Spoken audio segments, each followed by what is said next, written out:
Hello दोस्तों, हमारे YouTube channel कैसे कांकेर में आपका स्वागत है।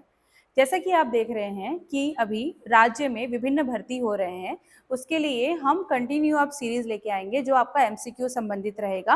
आपका विशिष्ट रूप से जो मैं आप लोगों को प्रोवाइड करवाऊंगी वो रहेगा आपका छत्तीसगढ़ का जीएस। तो आइए शुरू करते हैं हम छत्तीसगढ़ का इतिहास। तो ये हमारा टॉपिक ही है, छत्तीसगढ़ का इतिहास संबंधित जो एमसीक्यूज है, प्रमुख जो प्रश्न है वह देखेंगे। चलिए, क्वेश्चन नंबर 1 है, लूटपाट और शोषण से मुक्त दुनिया की स्थापना के उद्देश्य से अबूझमाड़ियों द्वारा स्थापित विद्रोह कौन सा है? ऑप्शन है हलबा विद्रोह, ऑप्शन बी है परलकोट विद्रोह, ऑप्शन सी तारापुर विद्रोह और ऑप्शन डी कोई विद्रोह। तो इसका आंसर आएगा आपका बी, परलकोट विद्रोह। यह तो ध्यान रखिएगा, अबूझमाड़िया आदिवासियों द्वारा जो शोषण से मुक्त करने के लिए जो विद्रोह किया गया था वह है आपका परलकोट विद्रोह। नेक्स्ट क्वेश्चन देखते हैं, क्वेश्चन नंबर 2, कोई विद्रोह किस वर्ष में हुआ था? तो कोई विद्रोह जो हुआ था, option A 1957, B 1859, C 1960, D 1861। तो इसका आंसर आएगा ऑप्शन बी 1859 को कोई विद्रोह हुआ था। नेक्स्ट क्वेश्चन,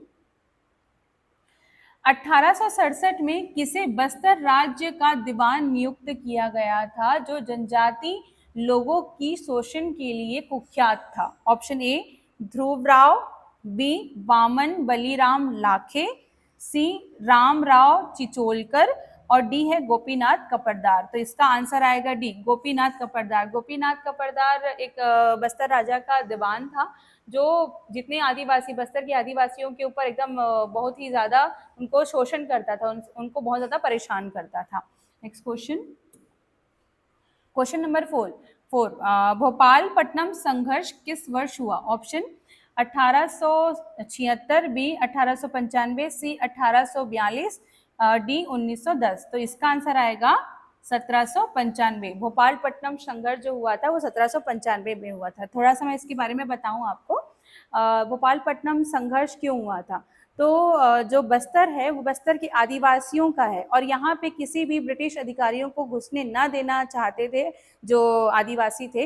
इसीलिए जो एक यात्री था, यूरोपीय यात्री, उनका नाम था J.T. ब्लंट, उनको रोकने के लिए भोपालपट्टनम संघर्ष किया गया, जो कब किया गया? तो 1795 में किया गया। नेक्स्ट क्वेश्चन, क्वेश्चन नंबर 5, 1910 में 10 के विद्रोह के समय निम्नलिखित में से कौन बस्तर राज्य का दीवान था? देखो, ये जो दीवान होते थे ना, अभी दूसरा क्वेश्चन भी देखिए उनसे संबंधित, तो ये दीवान अंग्रेजों द्वारा नियुक्त होते थे। जो इनका काम होता था वो होता था आसपास से टैक्स वसूलना, कर वसूलने का मुख्यतः इनका काम होता था। तो ज्यादातर देखेंगे तो ये दीवान जो होते थे वो लोगों को परेशान करके रखते थे, जिस वजह से जो आदिवासी, जो बस्तर एरिया में आदिवासी लोग इन दीवान लोगों से बहुत परेशान थे। तो वापस से क्वेश्चन, 1910 में हुआ था भूमकाल विद्रोह। भूमकाल विद्रोह के समय बोल रहा है बस्तर राज्य का दीवान कौन था? Option A Gopinath Kapardar, B Kalindra Singh, D Ranganath, D Baijnath Panda. तो इसका आंसर है डी बैजनाथ पंडा, यह बस्तर राज्य के दीवान थे। कौन सा विद्रोह हुआ था? तो ध्यान रखिएगा 1910 में हुआ था भूमकाल विद्रोह। Next question, question number 6, Bastar के कोरापुट के नागवंशी राजा का अंत किसने किया था? ऑप्शन ए काकतियों ने, बी कलचुरियों ने, सी नागवंशियों ने, डी गंगवंशियों ने। तो इसका आंसर है ए काकतियों ने। देखो, ये कोरापुट जो पड़ता है ये उड़ीसा साइड पड़ता है ना। और जो शासन आप देखोगे तो छत्तीसगढ़ का जो बस्तर एरिया है वो लगा हुआ है उड़ीसा से। तो कोरापुट के नागवंशियों राज्य का अंत किया है किन्होंने किया? तो काकतियों ने। नेक्स्ट क्वेश्चन, 1876 का मोरिया विद्रोह का समाधान किस अंग्रेज अधिकारी की मध्यस्थता में हुआ था? तो ऑप्शन ए है कैप्टन क्राफर्ड, बी मैकजॉर्ज, सी मिस्टर गेयर और डी मिस्टर डी ब्रेड। ठीक, तो इसका आंसर आएगा बी मैकजॉर्ज, है ना। नेक्स्ट क्वेश्चन देखते हैं। अच्छा, मोरिया विद्रोह कब हुआ था ये भी ध्यान रखो, 1876 में हुआ था और इसका जो मध्यस्थता हुआ था, जो दमन हुआ था, वो किसने किया था? McGeorge. Next question, question number 8, Jagdalpur में दलपत सागर किस वंश के शासक ने बनवाया था? ऑप्शन ए काकती वंश, बी नागवंश, सी वाकाटक वंश, डी छिंदक नागवंश। तो इसका आंसर आएगा ए काकती वंश। मैं थोड़ा सा आप लोगों को कुछ डिटेल बताना चाहूंगी। जो छत्तीसगढ़ है वहां पे कौन कौन से एरिया में कौन कौन शासन करा था। तो ये हमारा छत्तीसगढ़ है, ये वाला एरिया है बस्तर। बस्तर में शासन करे थे काकतीय, और उत्तर में आपका शासन कर रहे थे कलचुरी। कलचुरियों के बाद आए मराठा। मराठों ने धीरे से बस्तर एरिया पे भी शासन कर लिया था। जब आप पूरा इतिहास पढ़ोगे तो आपको समझ में आएगा कि मराठों का साम्राज्य जो बस्तर एरिया में है वो कैसे विस्तार हुआ है, सब चीजें क्लियर होंगी। ठीक, तो इसका ऑप्शन सॉरी क्वेश्चन नंबर 8 का आंसर आ जाएगा आपका काकती वंश। नेक्स्ट क्वेश्चन, क्वेश्चन नंबर 9, 1741 में रतनपुर राज्य पर नागपुर के किस भोसला शासक के समय भास्कर पंत ने आक्रमण किया था? ऑप्शन ए रघुजी प्रथम, बी रघुजी द्वितीय, सी रघुजी तृतीय और डी अप्पा साहेब। तो इसका आंसर होगा रघुजी प्रथम। अब थोड़ा सा फिर से बताऊं, मैं भी आप लोगों को बताई थी मराठा का जैसे। ठीक, ये छत्तीसगढ़ है ना, यहाँ पर आपका मध्य प्रदेश की सीमा लगी हुई है और यहाँ से आपका महाराष्ट्र की सीमा लगी हुई है, और महाराष्ट्र में है ये आपका नागपुर। नागपुर में शासन चल रहा था रघुजी प्रथम का, और इनके सेनापति थे भास्कर पंत, और यहाँ पर शासन चल रहा था कलचुरियों का। ठीक है, यहाँ पे मतलब ये आपका है रतनपुर एरिया में शासन चल रहा था कलचुरियों का, और इस समय जो शासक थे वह थे रघुनाथ सिंह। सेकेंड,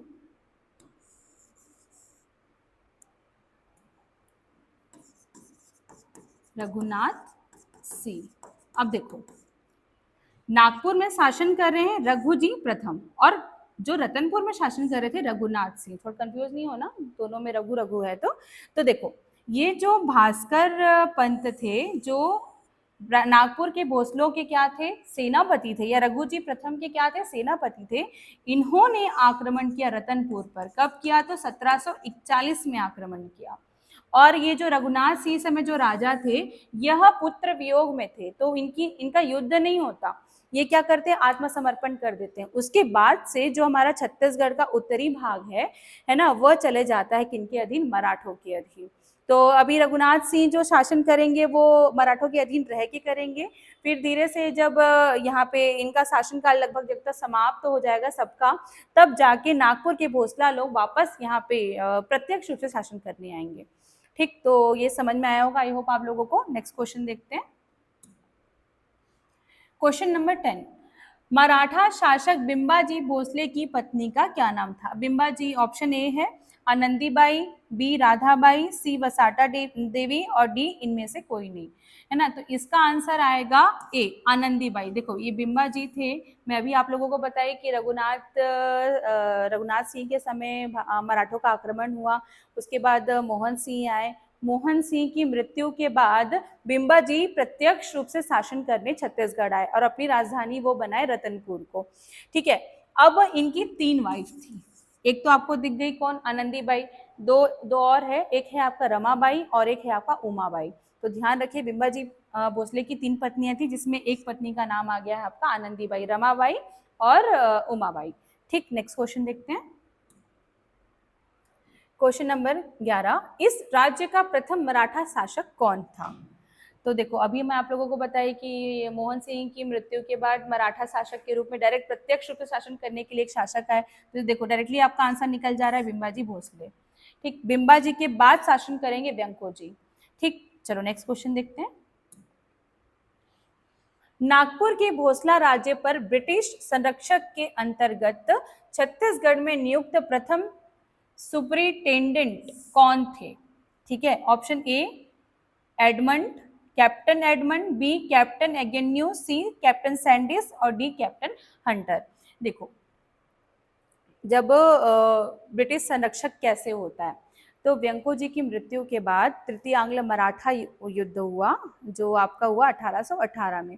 अब उस समय जब 1818 में तृतीय आंग्ल मराठा युद्ध होता है, तो नागपुर में जो शासन कर रहे होते हैं रघुजी तृतीय, है ना, वो अल्प आयु के होते हैं, है ना। रघुजी तृतीय की मृत्यु हो जाती है, रघुजी तृतीय जो रहते हैं वो अल्प आयु के रहते हैं। तो अंग्रेज बोलते हैं कि जब तक ये वयस्क नहीं हो जाते तब तक हम शासन करेंगे। तो उसी काल को बोलते हैं ब्रिटिश संरक्षण में मराठा।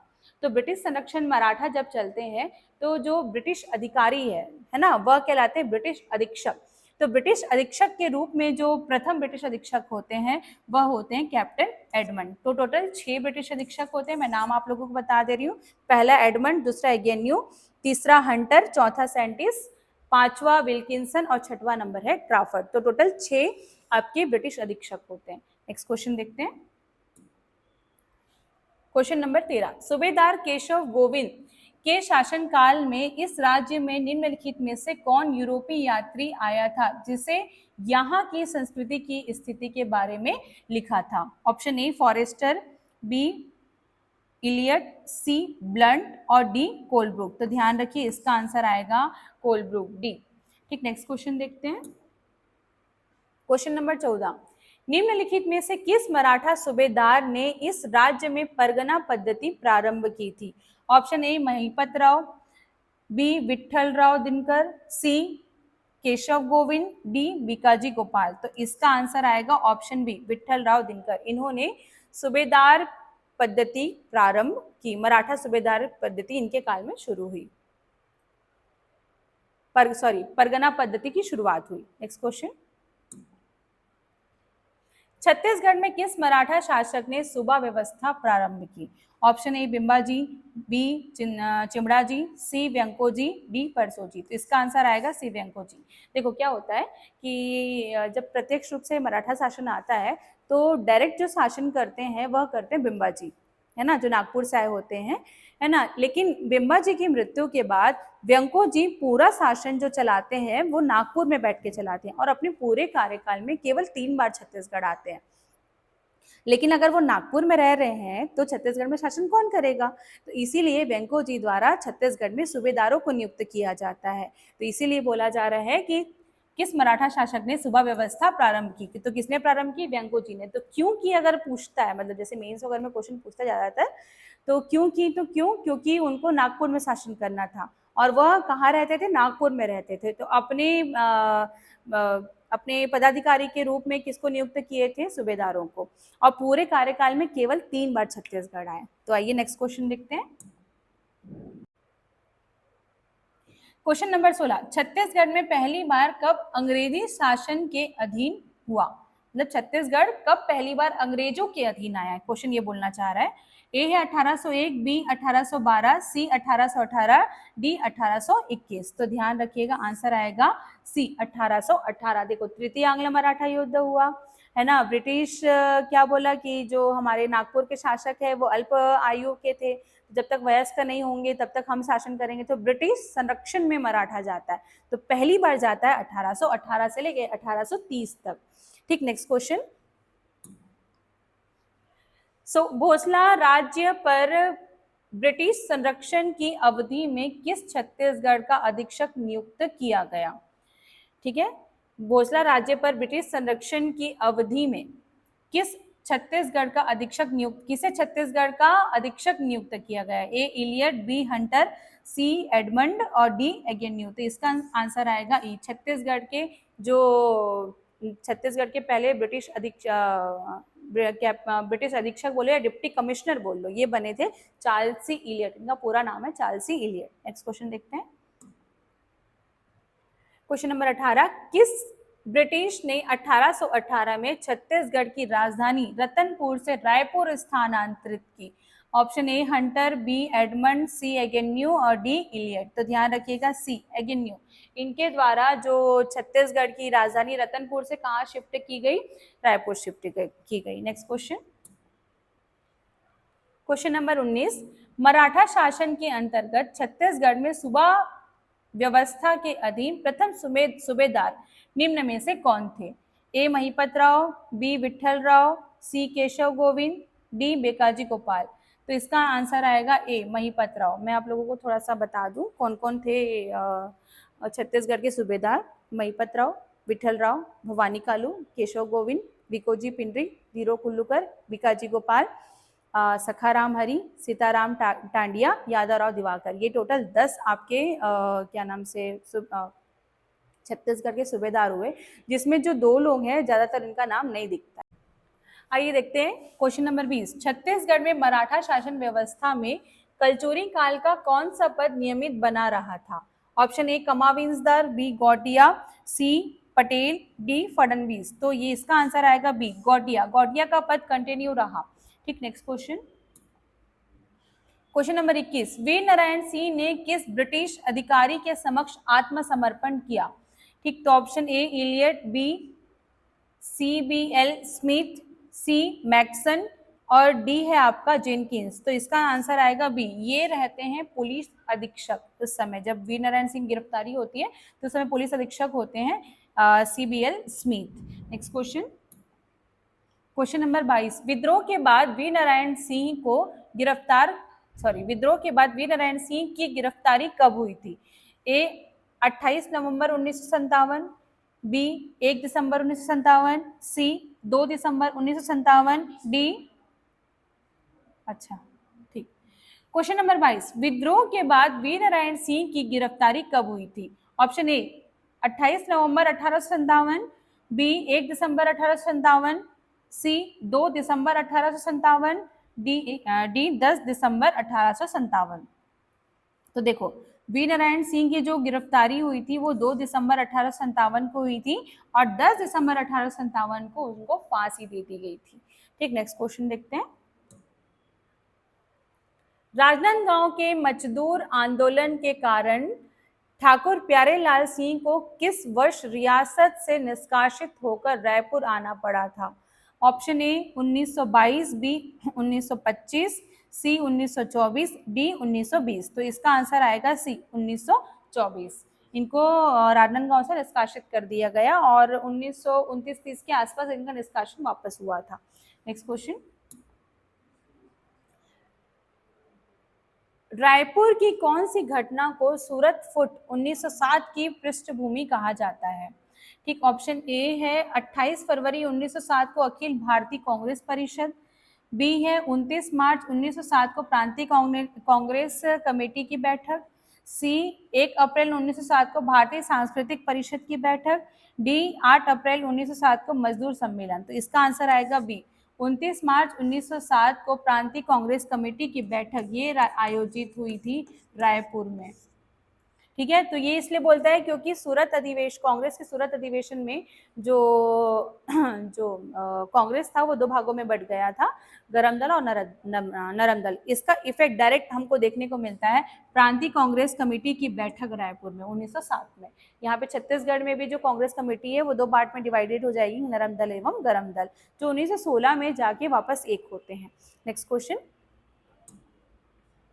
Question number 25। छत्तीसगढ़ में असहयोग आंदोलन के दौरान बहिष्कार स्वरूप बैरिस्टर नागेंद्र नाथ जी की ने किस उपाधि का त्याग किया था? ऑप्शन ए खान साहब, बी राय बहादुर, सी राय साहब, डी लोकप्रिय। तो बी आएगा राय बहादुर। थोड़ा सा मैं आप लोगों को बताऊंगी असहयोग आंदोलन के समय 1920 गांधी जी द्वारा असहयोग आंदोलन शुरू किया गया था और इसका जो मुख्य उद्देश्य था वो अंग्रेजों द्वारा दिए गए जो बहुत सारी उपाधियां थी या फिर उनके द्वारा कोई दिया गया टाइटल था, है ना, या फिर बोल लो उनके द्वारा उनका जो भी काम वाम है सबका बहिष्कार करना था। तो सब अपने अपने लेवल का बहिष्कार किए थे, जिसमें छत्तीसगढ़ से कौन नागेंद्र नाथ ने राय साहब की उपाधि को त्याग किया था। नेक्स्ट क्वेश्चन देखते हैं। Question number 26। झंडा सत्याग्रह बिलासपुर में कब प्रारंभ हुआ? 1 जनवरी 1923, 18 मार्च 1922, 15 सितंबर 1924 और डी 31 मार्च 1923। तो इसका आंसर आएगा डी 31 मार्च 1923 को आपका झंडा सत्याग्रह बिलासपुर में आरंभ हुआ। Next question. Question number 27। Chhattisgarh की डोंडी लोहारा जमींदार ने 1937 में दीवान के विरुद्ध किसानों का आंदोलन हुआ, जिसमें निम्नलिखित में से किसके नेतृत्व में किसानों ने सत्याग्रह किया था? तो पूछ रहा है कि डोंडी लोहारा का जो किसान आंदोलन हुआ था 1937 में, उसका नेतृत्व किसने किया था? तो ऑप्शन ए है नरसिंह प्रसाद अग्रवाल, बी सरयू प्रसाद अग्रवाल, सी अली मोहम्मद, डी है आपका वासुदेव देवरस। देखो ये थोड़ा सा क्वेश्चन जो है वो विवादित है, क्योंकि जब 2014 पीएससी में सेम क्वेश्चन किया था तो उसका आंसर लिया था अली मोहम्मद, लेकिन सेम क्वेश्चन 2021 पीएससी में किया था तो उसका आंसर ले लिया था 20 या 21 में लिया था, जिसमें उसका आंसर ले लिया था सरयू प्रसाद अग्रवाल। तो देखो अभी वर्तमान स्थिति के अकॉर्डिंग इसका आंसर हम लेंगे सरयू प्रसाद अग्रवाल। ठीक है, तो ध्यान रखिएगा, छत्तीसगढ़ डोंडी लोहारा आंदोलन जो है किसान आंदोलन है 1937 में हुआ था और नेतृत्वकर्ता कौन लोग गया? सरयू प्रसाद अग्रवाल। नेक्स्ट क्वेश्चन, अगर 1930 ईस्वी में दुर्ग जिले की पांडीग्राम में ब्रिटिश सरकार के विरुद्ध जुलूस एवं नारे लगाने का कार्य किसके नेतृत्व में किया गया? अच्छा ये अगर हटेगा, 1930 ईस्वी में दुर्ग जिले की पंडीग्राम में ब्रिटिश सरकार के विरुद्ध जुलूस एवं नारे लगाने का कार्य किसके नेतृत्व में किया गया था? ए Ghanshyam Singh Gupt, B Raghunandan Singh, C V Y Tamaskar, D Narsingh Prasad Agrawal. तो इसका आंसर आएगा D Narsingh Prasad Agrawal. Next question देखते हैं, क्वेश्चन नंबर 29, भारत छोड़ो आंदोलन के समय रायपुर के डिप्टी कमिश्नर कौन थे? ठीक है, A R K Patil, B A D ब्रेड, सी गेयर, डी मोहम्मद अली। तो इसका आंसर आएगा आर के पाटिल, भारत छोड़ो आंदोलन के समय डिप्टी कमिश्नर का भूमिका निभाए थे। नेक्स्ट क्वेश्चन, सन 1920 में महात्मा गांधी की इस राज्य की यात्रा के समय उनके साथ एक राष्ट्रीय नेता थे जिनका नाम था? ए डॉक्टर राजेंद्र प्रसाद, बी महात्मा सुंदरलाल, सी मौलाना शौकत अली, डी इनमें से कोई नहीं। तो इसका आंसर आएगा मौलाना शौकत अली, ये गांधी जी के साथ छत्तीसगढ़ आए थे। Next question, question number 31, Mahatma Gandhi ने छत्तीसगढ़ की कितनी बार यात्रा की? एक बार, दो बार, तीन बार, चार बार? कितने बार की है? दो बार। एक बार की है 1920 में, दूसरी बार की है 1933 में। नेक्स्ट क्वेश्चन, क्वेश्चन नंबर 32, इस राज्य में भारत छोड़ो आंदोलन के दौरान 10 अगस्त 1942 को रायपुर में निम्नलिखित में से किसके नेतृत्व में विद्यार्थियों का एक विशाल जुलूस निकाला गया था? ए कमल नारायण शर्मा, बी त्रेतानाथ तिवारी, डी राम ठाकुर और डी रणवीर सिंह शास्त्री। तो इसका आंसर आएगा डी रणवीर सिंह शास्त्री। देखो क्या होता है कि जब भारत छोड़ो आंदोलन होता है और गांधी जी करो या मरो का नारा देते हैं, तो उस समय अंग्रेजों द्वारा ऑपरेशन 0 आर चलाया जाता है, जिसमें जो भारत के प्रमुख नेता है सब जेल चले जाते हैं। तो उस समय छत्तीसगढ़ के परिप्रेक्ष्य में देखोगे तो जितने विद्यार्थी थे वो पूरा कमांड संभालते हैं और वो विशाल जुलूस निकालते हैं, जिसका नेतृत्व कौन करता है? रणवीर सिंह शास्त्री। नेक्स्ट क्वेश्चन देखते हैं, क्वेश्चन नंबर 33, रायपुर षड्यंत्र केस के प्रमुख नायक थे? ए कुंज बिहारी चौबे, बी दशरथ लाल चौबे, सी रघुनाथ सिंह रॉल, डी परसराम सोनी। तो इसका आंसर आएगा परसराम सोनी। रायपुर षड्यंत्र केस के क्या थे ये प्रमुख नायक? नेक्स्ट क्वेश्चन देखते हैं, बिलासपुर में वानर सेना के संस्थापक कौन थे? ए वासुदेव देवरस, बी क्रांति कुमार भारती, सी गजाधर साव और डी आपका पंडित सुंदरलाल शर्मा। तो इसका आंसर आएगा ए वासुदेव देवरस। ये इन्होंने वानर सेना का गठन किया, जिसका एक भाग आपको रायपुर में भी दिखेगा, जिसका जो नेतृत्व करता रहेंगे वो बलीराम आजाद के रूप में दिखेंगे आपको। नेक्स्ट क्वेश्चन देखते हैं, क्वेश्चन नंबर 35, बिलासपुर के स्वतंत्रता संग्राम सेनानी नहीं थे? ए ठाकुर छेदीलाल, बी यदुनंदन प्रसाद श्रीवास्तव, सी अमरनाथ तिवारी, डी राजकिशोर वर्मा। तो इसका आंसर आएगा सी अमरनाथ तिवारी, यह स्वतंत्रता संग्राम सेनानी नहीं थे। नेक्स्ट क्वेश्चन, क्वेश्चन नंबर 36, निम्न में से किस घटना से ईश्वरी चरण शुक्ल जुड़े हुए थे? ए कंडेल नहर सत्याग्रह, बी रायपुर षड्यंत्र केस, सी रायपुर डायनामाइट केस, डी छुई खदान किसान आंदोलन। तो इसका आंसर आएगा सी रायपुर डायनामाइट केस। इससे जुड़े हुए थे ईश्वर चरण शुक्ल, और रायपुर षड्यंत्र केस से आप तो देख चुके हो परसराम सोनी जुड़े हुए थे। नेक्स्ट क्वेश्चन देखते हैं, क्वेश्चन नंबर 37, व्यक्तिगत सत्याग्रह के दौरान निम्नलिखित में से किसने इस राज्य में इसका प्रारंभ किया? देखो भारतीय लेवल में जो क्या बोलते हैं व्यक्तिगत सत्याग्रह शुरू किया था वो तो गांधी जी ने किया था। अब छत्तीसगढ़ के परिप्रेक्ष्य में पूछ रहा है। ऑप्शन ए मौलाना अब्दुल रऊफ, बी यति यतनलाल, सी लक्ष्मी नारायण दास, डी पंडित रविशंकर शुक्ल। तो ये डी होंगे कौन, पंडित रविशंकर शुक्ल। इन्होंने व्यक्तिगत सत्याग्रह शुरू किया था छत्तीसगढ़ में। नेक्स्ट क्वेश्चन देखते हैं। क्वेश्चन नंबर 38, पंडित सुंदरलाल शर्मा ने हस्तलिखित जेल पत्रिका कितने पृष्ठों की लिखी थी? ऑप्शन ए 17, बी 18, सी 19 और डी 20। तो इसका आंसर आएगा बी 18। नेक्स्ट क्वेश्चन देखते हैं। क्वेश्चन नंबर 39, 15 अगस्त 1947 को दुर्ग में ध्वजारोहण किसके द्वारा किया गया? ए Pandit Ravishankar Shukla, B Shri are K Patil, सी घनश्याम सिंह गुप्त, डी पंडित राम गोपाल तिवारी। तो इसका आंसर आएगा सी घनश्याम सिंह गुप्त। देखो पंडित रविशंकर शुक्ल है वो नागपुर में करेंगे, ठीक है। आर के पाटिल जो हैं ये करेंगे रायपुर में, और घनश्याम सिंह गुप्त ये कहाँ करेंगे? दुर्ग में, ठीक। नेक्स्ट क्वेश्चन देखते हैं। क्वेश्चन नंबर 40, निम्न में से किस तिथि को इस राज्य की सामंतिक रियासतें भारत संघ में विलीन कर दी गई?